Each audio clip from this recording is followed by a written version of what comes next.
Hey everybody, it's John. Lake Erie Chestnut's going to give you an update today on how our trees are doing, their progress underneath the little experiment that we're working with underneath that single light with 3 different growing containers. We'll give you an update on that, on our oaks. I'll take you outside to our beautiful 12 to 14 inches of snow and see how our outdoor chestnuts are doing in their little nursery area. And then finally, I'll show you my new little project coming up for this spring. So let's get going.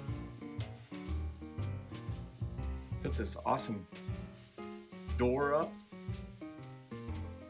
It's very simple, but I love it. It is so much nicer. I used to have to undo pins and pull the plastic out so that I could keep the cats out, because I have to keep the edge very tightly tacked down to keep the cats from getting in, because they love the heat and they like digging. So put this on. So much easier to go in and out. Here we are, nice and warm in here. I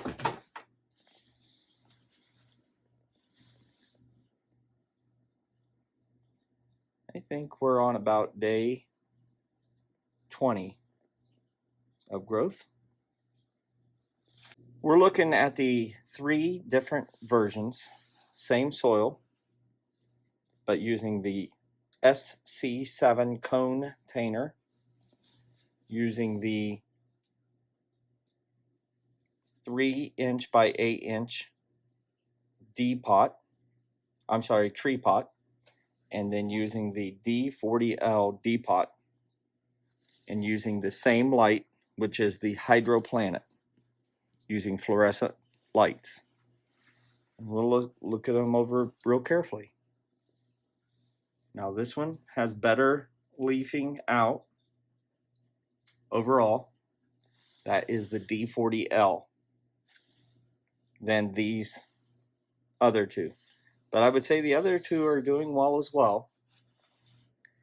The one thing that I will say is kind of an unfair advantage, and I'll step back so you can maybe see it, is that this is a good 6 inches higher the root is, or where the seed was sitting, compared to the light. So to compensate for that, I put the light at a pretty steep angle, and I think it does come across in the image here. So I think it's pretty similar distance, but maybe it's an inch closer to these, so maybe that helped. These trees are looking beautiful. These chestnuts, these are chestnuts born and raised at Lake Erie Chestnuts. These are just complex hybrids of Chinese, American, some Japanese, who knows, maybe even some Chinkapin heritage.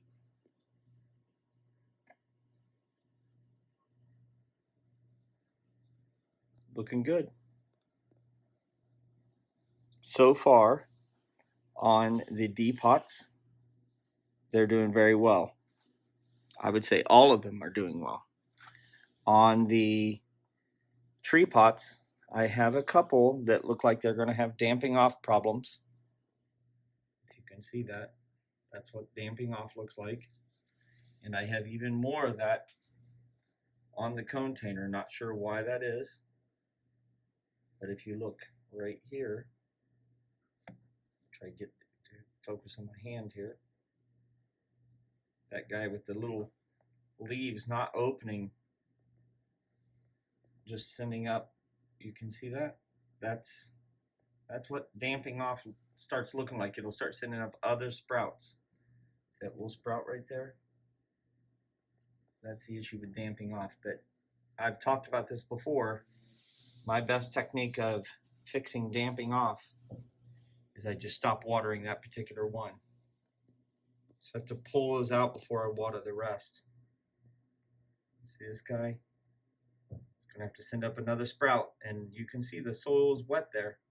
I'll have to let that dry out way more than you would ever imagine, and that sometimes rescues them.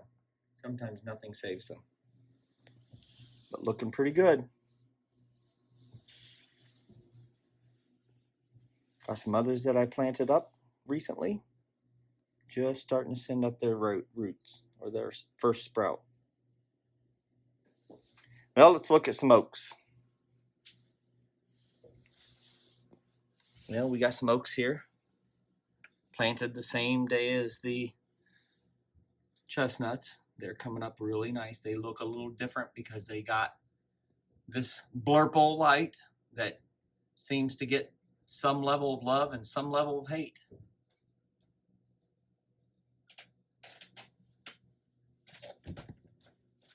And I planted some vegetables. Let's see how they're doing. I leave them on until 50% of sprouting or so. Planted a lot of zinnias, tomatoes. You see, we even get a little natural sunlight coming in through the basement window, which is right there. I try to keep the main plants out of that, although that corner is getting some of that. If you ask why those look so burnt, those were seeds from 2021 that had rooted and tried to sprout, but when you put those under the light after a year of just trying to send up a stem, it'll burn. But if you're patient, often it'll send up a second branch. So I thought I would try it. Let's look at this guy. See him sending up a second little, looks like trying to send up a second little stem. We'll see how they do. If they fail, I got more seeds to put there.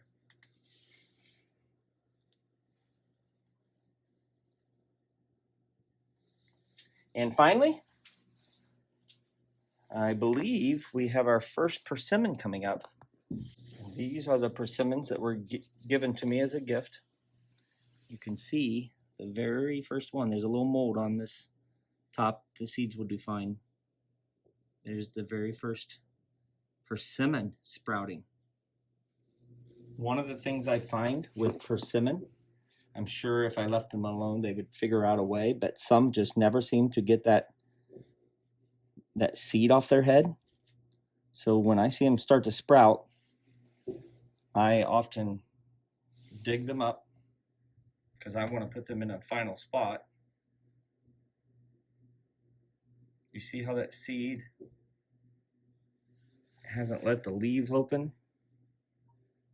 I often will squeeze that or get a pair of pliers. I grasp it on the edges and I give it a gentle squeeze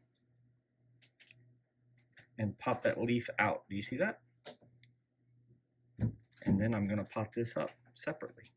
And that's fine as long as I do that quickly. Putting that in there. And I'll get that watered. And this tree will do great. And this is using the large Coke Zero cup from McDonald's, my favorite beverage. You can talk to me about all the health benefits. I'm happy to hear all of them. Love it. Remember that song from Grease, Hopelessly Devoted to You?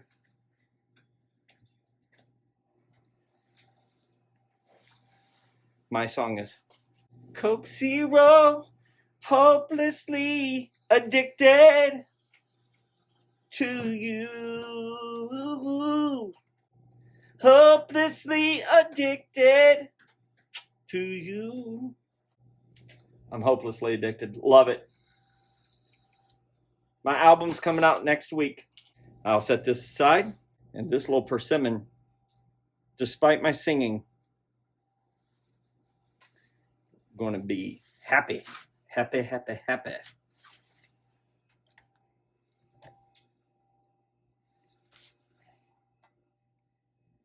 See it?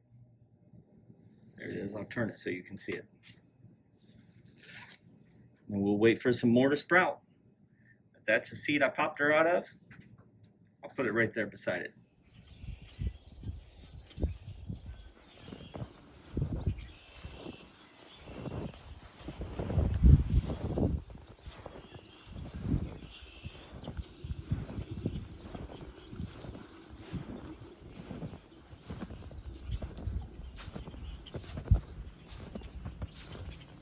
Take a look at our chestnuts. Looks like our protective stands are doing well. Got sawtooth oaks and chestnuts underneath there. A little bit of sag in the middle, but doing okay.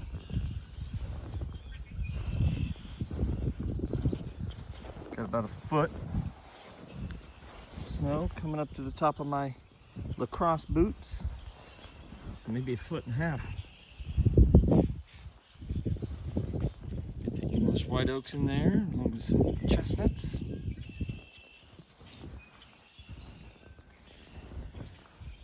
Got some cherry blossoms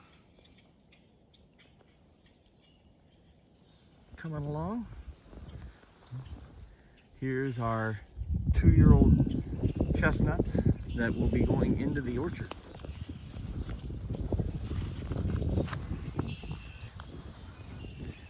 Hear the birds singing like it's a spring day, but it's only in the high 20s.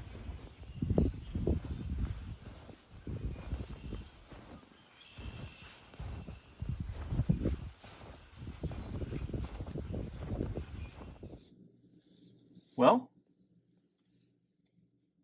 I'm going to endeavor on a new project this year. I'm going to do my own apple grafting to get the exact versions